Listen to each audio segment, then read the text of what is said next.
Dalam kitab Nawadir, karya Al-Imam Ahmad Syihabuddin, di situ ada salah satu kisah menarik. Ada seorang hamba Allah yang akan dimasukkan ke dalam neraka oleh Allah Ta'ala. Begitu banyak maksiatnya, luar biasa. Kemudian Allah panggil malaikat Jibril, wahai Jibril, datang kemari. Datang malaikat Jibril, diperintah oleh Allah, wahai Jibril, tanyakan kepada si fulan hambaku ini, tanyakan dia, apakah dia ini ulama apa bukan?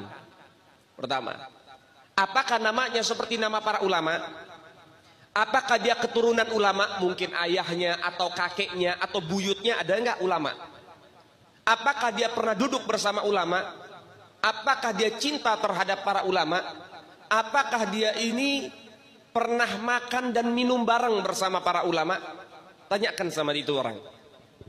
Datang malaikat Jibril, tanya kepada si fulan, wahai fulan, beberapa pertanyaan diajukan kepadamu dari Allah Ta'ala. Pertanyaan ini. Apa jawabannya? La ya Jibril, tidak. Saya bukan ulama, gak pernah hadir majelis, gak pernah duduk sama ulama, gak pernah makan sama ulama. Nama saya tidak seperti nama para ulama, saya bukan keturunan ulama, dan lain sebagainya. Datang malaikat Jibril kepada Allah Ta'ala dan mengatakan, ya Rabbi, walaupun saya tidak mempertanyakan kepada si hamba, tapi engkau ini pasti mengetahui apa jawabannya. Karena sesungguhnya engkau ini adalah zat yang maha mengetahui. Kemudian akhirnya apa? Sesungguhnya hambamu mengatakan enggak ya Allah, tidak ya Rabb. Baik, wahai Jibril, tanya lagi pertanyaan terakhir. Apakah dia cinta terhadap seseorang yang seseorang itu cinta terhadap ulama? Artinya punya sahabat yang cinta sama ulama enggak? Punya daripada teman yang cinta sama ulama enggak? Tanyain.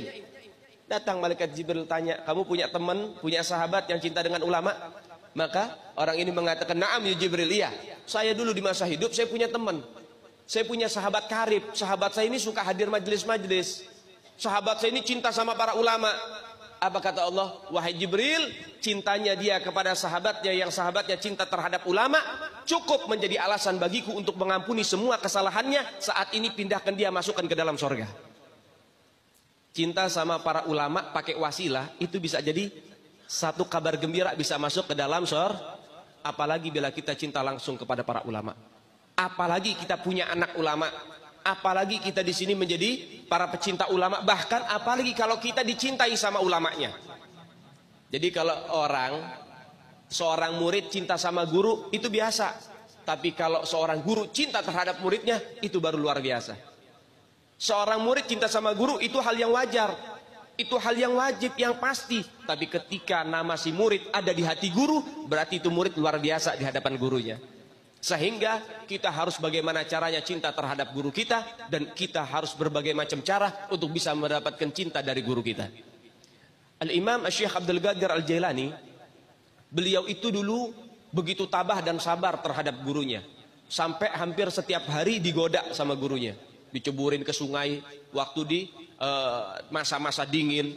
Tetap gak jadi masalah, tetap beliau cinta sama gurunya, ta'zim sama gurunya, dan lain sebagainya, menghormati gurunya. Mungkin kalau anak murid zaman sekarang, kalau diuji sama gurunya udah ngambek duluan. Apa ya orang sini bilang ngambek ini ya? Merajuk. Wah, rada-rada Malaysia nih, bahasa Upin Ipin. Ya, mungkin sudah merajuk dia. Mungkin sudah ngambek dia sama gurunya. Itu zaman sekarang, makanya banyak murid sekarang nggak berkah. Kenapa? Hubungan sama gurunya nggak baik. Hubungan sama gurunya nggak bagus. Tapi mereka orang-orang soleh, kenapa bisa berkah? Karena hubungan dengan guru mereka baik dan bagus. Syekh Abdul Qadir Jailani dijorokin ke kali dalam musim dingin, sampai kedinginan, dicaci maki di hadapan teman-temannya. Tetap dia tabah, tetap dia sabar. Tetap dia bakti sama gurunya, tetap dia hormat sama gurunya. Sampai teman-temannya nggak tega, sampai ngomong sama gurunya, guru, jangan keterlaluan sama Abdul Qadir, kesian. Apa kata gurunya? Wahai muridku, ketahuilah Abdul Qadir adalah muridku yang paling aku sayang, dan aku sedang membantu dia untuk supaya cepat menjadi wali min auliyaillah. Jadi ujian kalau dari guru itu pengangkatan derajatnya lebih tinggi lagi. Al-Habib Abdullah bin Umar bin Yahya punya guru namanya Habib Abdullah bin Tahir. Satu ketika Habib Abdullah bin Tahir datang ke rumah Habib Abdullah bin Umar bin Yahya. Hei Abdullah, saya pengen ke kamar mandi, siapin sendal. Baik guru, disiapin sendal yang terbaik. Sendal bagus, ditaruh, kemudian dipakai sama gurunya, masuk kamar mandi.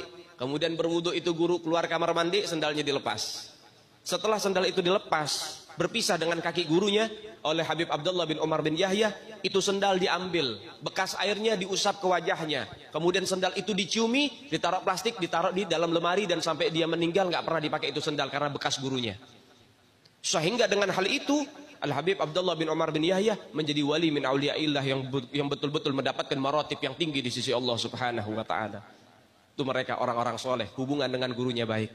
Sehingga ayo, oleh sebab itu saudara yang dimuliakan oleh Allah, perbaiki hubungan kita dengan para ulama, perbaiki hubungan kita dengan majelis-majelis ilmu, khususnya orang tua zaman sekarang.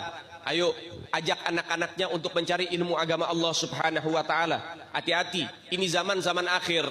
Ini zaman sudah kacau luar biasa. Jangan Anda merasa aman di saat ini, karena ini akhir zaman. Wa gharibus saah. Sekarang ini udah dekat kiamat. Sampai para ulama mengatakan laulal ilma wal ulama fannas kal bahaim. Kalau bukan karena ilmu dan para ulama, manusia sudah kayak binatang. Balhum adol, bahkan lebih bejat, lebih berat, lebih biadab dari binatang.